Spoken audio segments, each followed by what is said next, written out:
So George Kittle just got placed on IR. That's super unfortunate. I talked before about how I thought he'd be out about 3 to 5 weeks. Obviously, it's 4 weeks minimum now, but I still do think he'll be out only around 4 to 5 weeks.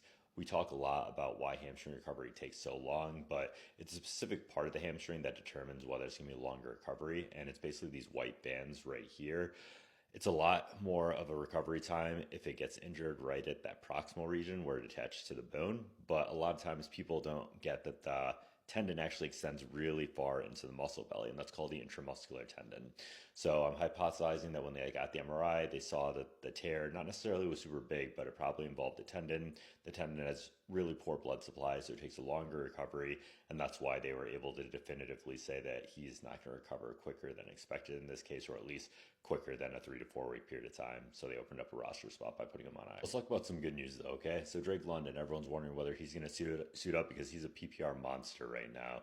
So he had an AC joint sprain. They confirmed that it was a shoulder sprain. They called him day to day, meaning it's a grade 1. The grade 1 right there you can see is where that AC joint takes a hit, but it doesn't tear. And that's basically a pain tolerance issue. In certain situations, take a steroid and just inject it right at that AC joint. You have to do it under ultrasound in most cases though, because the lung does reside right under that AC joint. So you risk collapsing the lung if you go in too deep. Lastly, we got Brock Bowers. So he took the hit to that right knee. We also talked a little bit about how the left knee hit the ground in flexion, but it doesn't sound like the left knee is any kind of concern.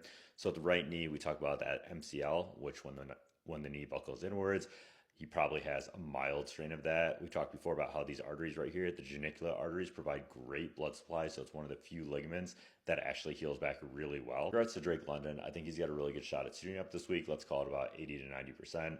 Brock Bowers, I think we still have to see him practice, but he is leaning towards playing, I would say. So maybe about a 65% chance of playing.